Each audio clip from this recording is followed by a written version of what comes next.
In this video you're about to watch, I might accidentally slip, a Freudian slip, and say road tax. There is no such thing as road tax. It is vehicle tax. Please enjoy the video.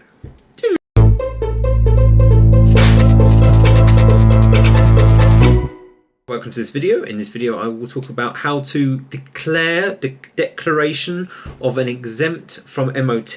Basically registering my motorbike, or could be any vehicle, registering it as historic. Now when it's registered as historic, there's a few little things you can do. You can get, no, you don't have to have an MOT, and you don't have to pay, and you do not pay road tax. Road tax is zero, but you still need to fill out the forms and as you would, but it's going to be zero. Right, and I have a few historical bikes. I've done this a couple of times before, so I'll go through the process and just tell you about how to do it. But basically, to make sure you begin, I'll start at the beginning. Is your bike historic or not? So the rule of thumb is once a bike or a vehicle becomes 40 years old, people think, oh great, 40 years old, now I don't have to pay tax or MOT. Hold up. Wait a minute, not quite there. It's, unfortunately, the wording is a bit convoluted because originally it was 1972 or around that, and then they changed it to have it rolling, a rolling 40 years. Originally it wasn't, but now it is. It's a rolling 40 years thing. They only introduced that a few years ago. Anyway, so now my bike that I'm doing is a 1982. Now at the time of recording of this video we are in the end of March and it is 2023. My bike's 1982.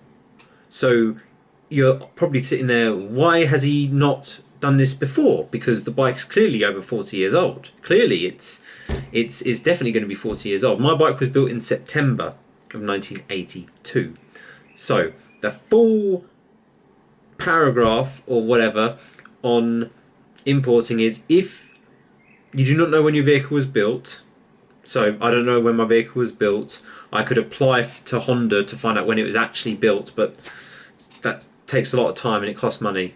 Anyway, but you can go from when it was registered. So my vehicle was registered, but your vehicle has to be registered before the 8th of January. So it has to be it has to be on the 7th basically of January of 1982. Then you don't have to pay tax from April 1st, 2022.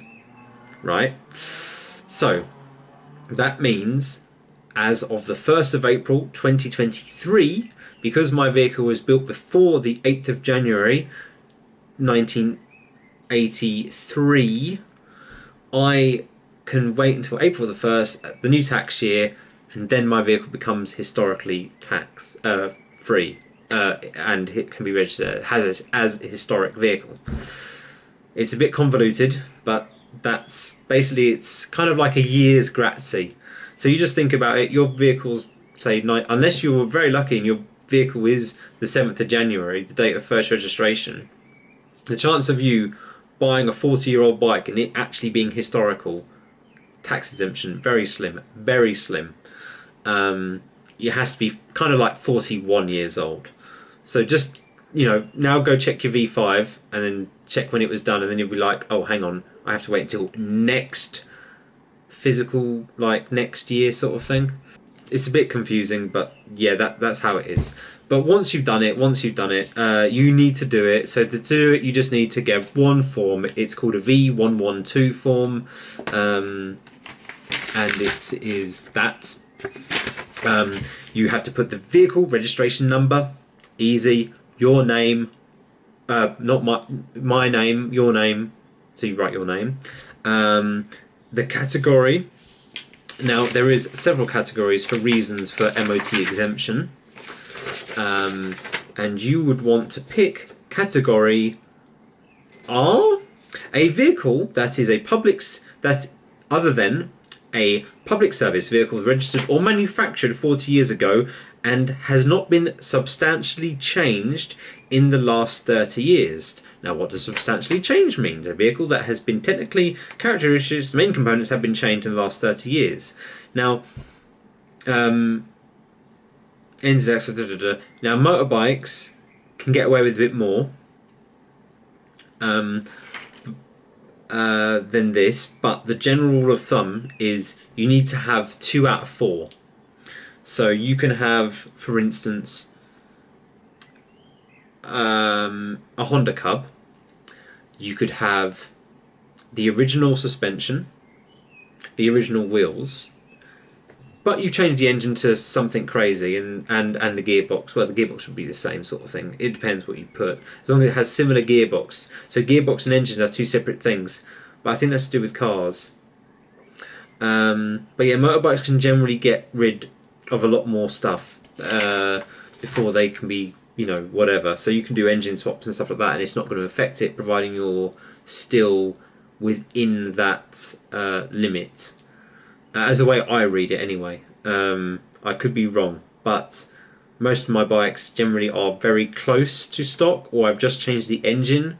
So, but it's still running original wheels, original suspension, or if it's running beefed up suspension, then it's running the original engine. So there's more classic there than not, I guess you could say. So no major changes in the last 30 years. If it is literally just a complete chopped cub and it's a BMX cub or something, I don't. People do it. I don't recommend it because that's not really what the historical class is all about, really. But yeah, if you meet them specifications, with cars there's a lot more to do with cars. With bikes, a lot more lax. Take this form with you down to the post office with a copy of your V5. I think your driving license, insurance, because you need to show insurance, and you can actually pay for your tax there and then, which will be 0.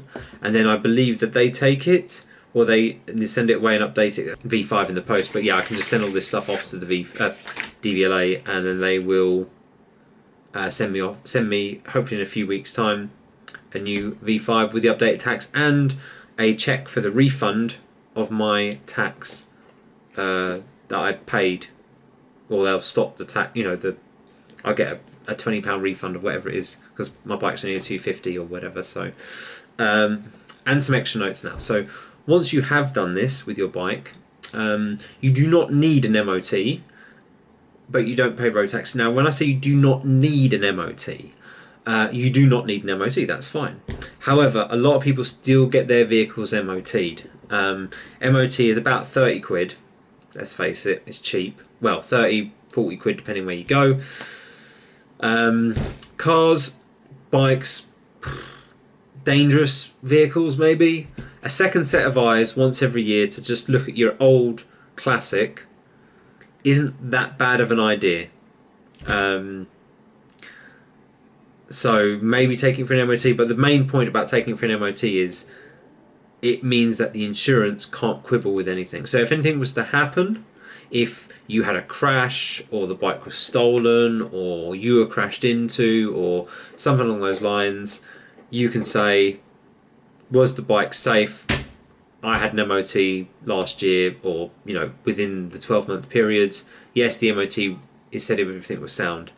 A lot of people, what happens is if there isn't an MOT on it, they send it in. They send. They will basically not want to pay full payout. Basically, if you've got a really nice classic and you didn't get it MOT'd, they will not pay out the full amount on the insurance. Many people still get their vehicles MOT'd, even though they don't need them.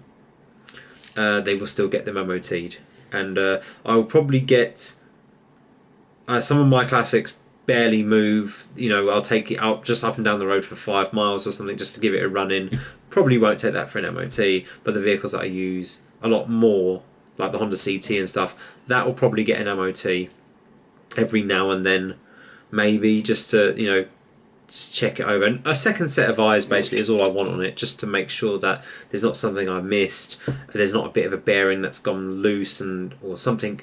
Steering head bearings haven't started to seize up, and if stuff happens over time, it's very hard to notice.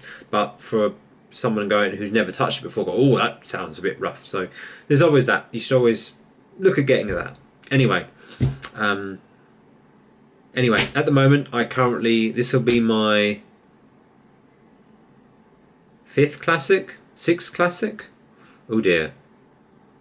it's bad when I actually can't remember how many classics I've got. Historical classics as well. Why do I like historical classics? Usually because I can do all the work myself, and they're cheap to insure, and I don't have to pay any vehicle tax. Anyway, I hope you enjoyed the video. Hope you found that interesting or insightful, or maybe looking to do it yourself. Anyway, if you did, found this video helpful, drop it a like, whatever. Thanks for watching, and I'll catch you in another video soon. Goodbye.